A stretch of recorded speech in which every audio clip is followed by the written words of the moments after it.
Okay, so for today's episode, I do want to review and talk about the Batman movie. Now, finally here. Oh man, this movie was definitely worth it. I mean, I managed to take the opportunity to go Saturday afternoon and watch it in theaters, and for me, this was really the first time just going out and watching it in a movie theater since I think somewhere in mid December after seeing Spider Man No Way Home. So, I mean, this was great. And for the record, this has nothing to do with going back to cinemas just because it's a comic book inspired movie. It's not it. It's just that between then and now, it's just that there wasn't really much for me to get excited for. I know there was like a Scream 5 and Nightmare Alley, even though I might have a copy of Nightmare Alley to just watch and rent, but beyond that, there wasn't anything else that excited me. But without further ado, I mean, not to go off topic, for this movie, I'm gonna say this is like one of the better and more exciting Batman movies I've seen in quite some time. This might be the best since The Dark Knight in 2008. This isn't throwing any sort of criticism or shade towards The Dark Knight Rises. Even that itself is still very, very good and still worth watching again. I've seen it more than once, so I mean, the entire Dark Knight trilogy, still fantastic to watch. I just think this one in particular, when I think because it's regarded so highly, it's one of the things I really like early on, just unlike what we've seen before in Christopher Nolan films, it's like always constantly raining at night, and it just gives that grittier, darker tone. I mean, even though the Zack Snyder Batman v Superman film, yes, there was like a lot of darkness and rain and all that because it's Gotham, but this one really honed in on like tough, gritty, crime infested Gotham City at night. And the movie start, not to go with the spoilers, but I mean just minor detail just so that it starts off in Halloween, so of course shit's gonna go down in Halloween, like vandalism and people getting hurt and all that crazy stuff. So the thing that I really liked about what Matt Reeves did for this movie is that, like, he brought the tough grittiness, and it sort of reminded me a little bit of what I saw seen from you know Dawn of the Planet of the Apes and War for the Planet of the Apes, because I thought, like, as well, the main lead character was just very much hardened, very much sort of like, I don't, maybe traumatized is a word, of course, as everyone knows from Batman's childhood, that does not to be repeated over and over and over again. But it's clear that, as we've always known, he's had a traumatizing childhood from his parents getting shot and killed, and that's affected in how he's wanted to solve crime in Gotham. And he later believes he doesn't really solve anything or make anything better. But I mean, I just love how, like we saw in the trailer, he is vengeance. He calls himself vengeance because he wants to take vengeance on the corrupt, on the criminals, on the plague that is Gotham. And it's more of a crime mystery thriller, more so than, like, there is action, but it's more so than like an action adventure, CGI infested superhero film that has dominated box offices and so many people are already familiar with. So it really does a great job taking this approach. One of the reasons why I also really like this movie is because, like, there isn't so many scenes in the daytime. I mean, we've seen the Dark Knight trilogy, like, obviously a lot of the nighttime scenes and even more so daytime scenes. But here, very few and even very rare daytime scenes, unless it's at a crucial moment. If there's an important reason that there is a scene in the daytime, and this is what Reeves was honing. I love that, you can tell it's so much of the corrupt cops, the criminals, and the mafia, and the mobsters that are in this movie, and, vandalizing public properties. And, like, even the bat signal.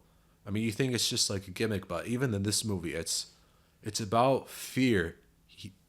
he uses fear. You know, of course, Jim Gordon. You think it's used, of course, to call and all that from the GCPD, like a bat signal from Jim Gordon.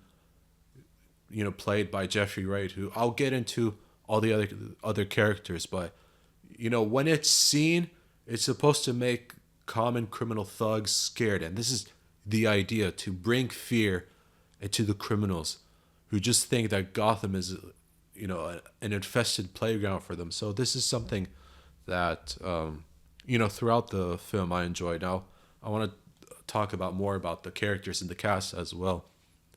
I, like many, was somewhat skeptical and somewhat concerned with the Robin Pattinson casting. I'm like, how does this guy fit in this role? You know, but like Pattinson, he's always been kind of like this mysterious actor, played mysterious characters, even interesting characters. You know, his recent film, I actually saw him in opposite to Willem Dafoe, The Lighthouse, which really was an excellent film, albeit filmed in black and white, but that's really fine. Not my kind of thing, but again, not to go sidetracking, but that was still a great film in itself. So that's one of the many characters he plays, like kind of like strange, mysterious, but somewhat interesting kind of way. This is him in this movie. More Batman than Bruce Wayne, but when he is Bruce Wayne, it's, I don't know about nuance, but like his Bruce Wayne role is kind of like interesting in a few moments where he's just kind of muted, not muted, but like, you know, sort of like this, maybe sort of depressed, maybe sort of angry, agitated sort of character, but also acts like a detective, both personas of Bruce Wayne Batman being a detective. And this is where I really like this movie, where Batman really gets a chance to kind of be like a detective in a lot of ways, and he really needs to be. And because of the Riddler, you know, sending him messages and all that. Now, okay, regarding Riddler, now watching the Paul Dano as the Riddler, oh my god, yo, holy shit, bro. I mean, even like in the early parts of the movie, he really creeped me out. I really thought the Riddler in this movie was legit creepy. Not scary, but like, you know, Paul Dano, I remember now realizing Paul Dano actually played this Alex Jones character from Denis Villeneuve's movie in 2013, The Prisoners, that starred Hugh Jackman and Jake Gyllenhaal. So as the Riddler, like kind of strange, creepy, and like somewhat psychotic, but you know, this sort of character is about mental games, but also sending a message. So this is where it was really interesting to see, you know, Batman having a lot of, you know, taking a chance to be a detective in a lot of ways as well. And in this movie especially, it got to see him in his relationship and cooperate with Jim Gordon. Now, regarding the rest of the cast and characters, I really liked Jeffrey Wright as Jim Gordon, because I thought like, you know, as Jim Gordon, he still kept this moral compass that, again, I admire Jim Gordon as the kind of man in a corrupted, infested Gotham City where he refuses to be the corrupt. He refuses to give in. Even if his relationship with Batman, obviously throughout the film, as evidence, not always very well liked or approved. You know, it's not like he just is fascinated by Batman. He believes he needs the Batman working together to make this a better Gotham City, a better world, a better life, and all that stuff. And even when there are tense moments between the two of them, even Jim Gordon knows that, okay, Batman has gone too far, like take it back. So, you know, sometimes like they're able to understand each other because they still have this common goal. And this is why I've always liked the Jim Gordon character, because he always stands out as being the one that doesn't want to be corrupt among Gotham City cops that take bribes and have the mobsters and people that are part of the mafia, whether it's Carmine Falcone or Salvatore Moroni, you know, having the cops in their pockets. So this is, and he refuses. He's always refused it. So this is why I've always liked the moral compass of the Jim Gordon character. And his relationship with Batman has inspired Bruce Wayne to have that moral compass of being sort of like having this no kill code as Batman.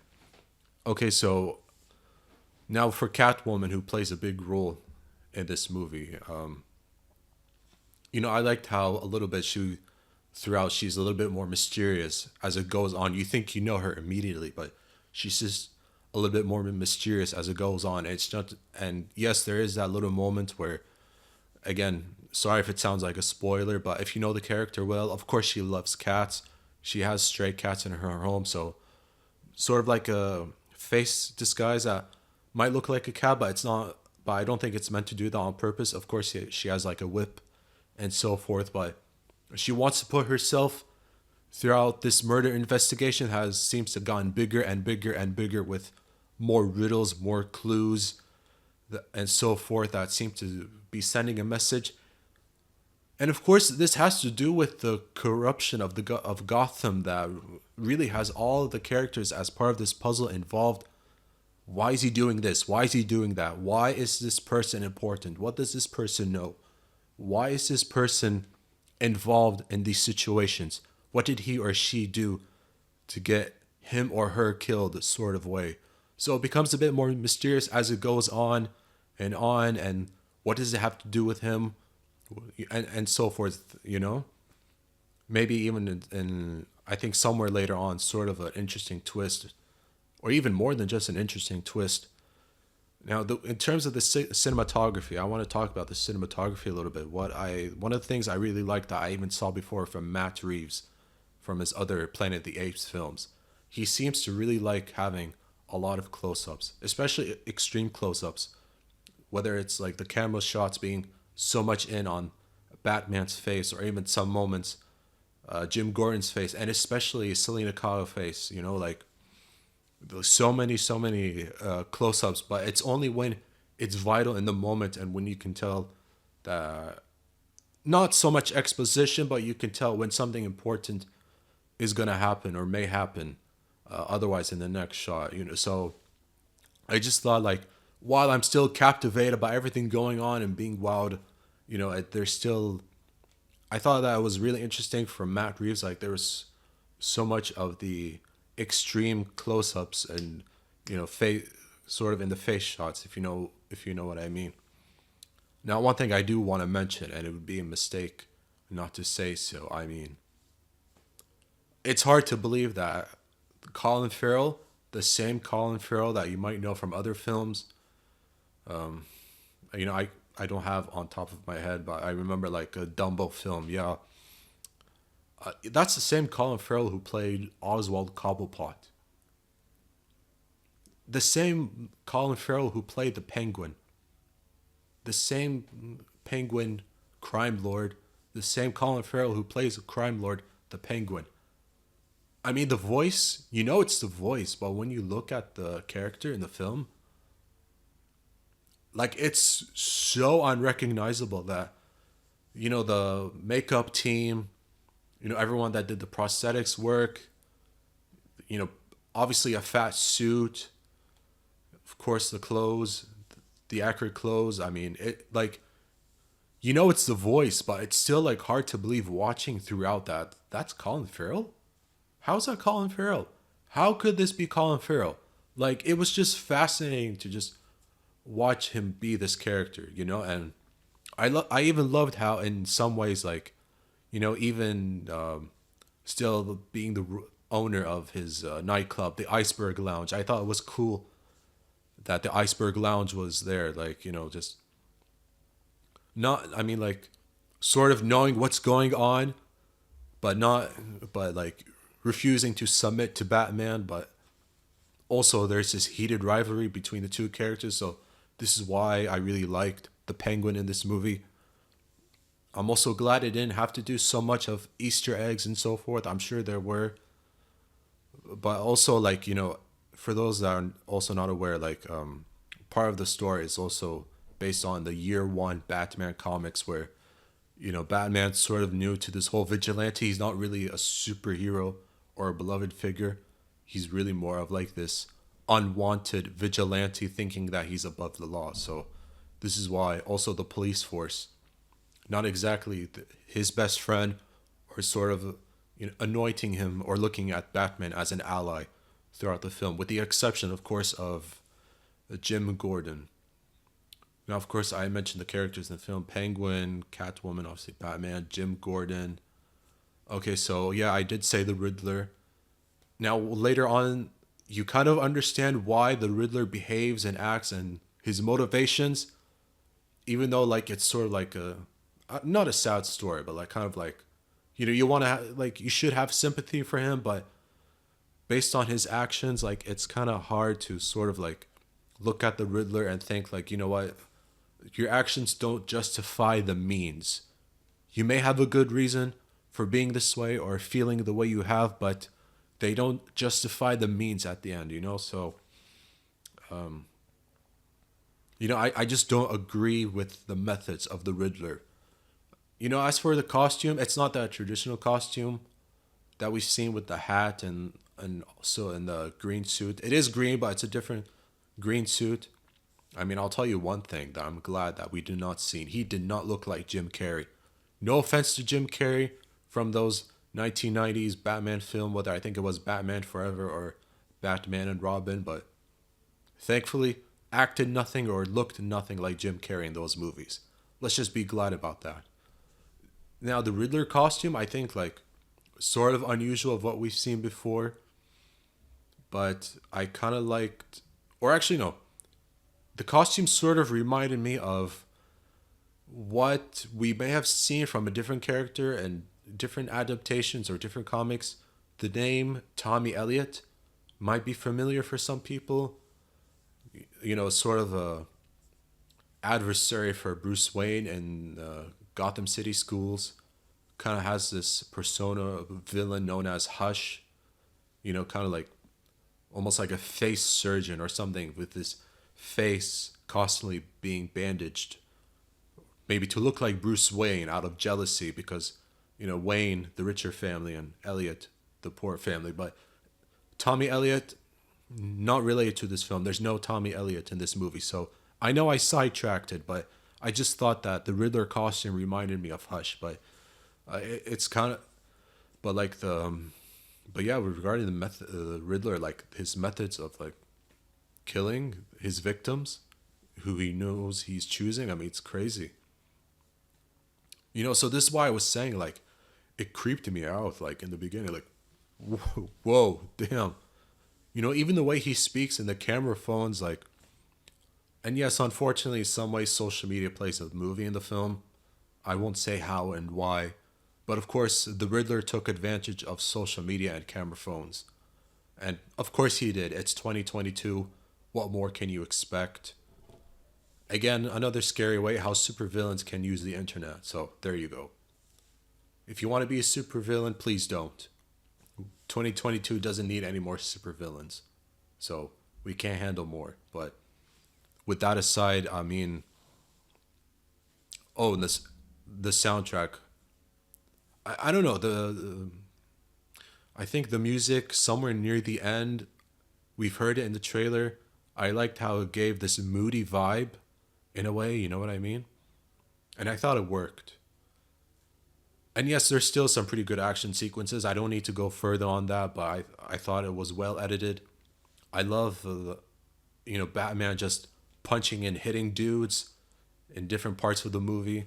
It still reminded me of the Batman Arkham video games. I thought I was watching a live action Batman Arkham video game right in front of me, because I thought that was cool. Also, not to spoil anything, but I mean, you may be familiar with this car chase sequence in the trailer.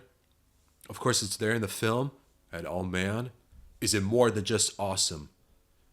Speaking of awesome, I do want to give credit where credit is due. Of course, some moments where there's the red, and I liked seeing the orange in some parts as well, and a lot of the dark blues and so forth. So I thought it was pretty cool just seeing some parts of how the color was used and setting up the mood. So I thought that was really fantastic and great throughout the movie. I admit that I didn't write a lot, but for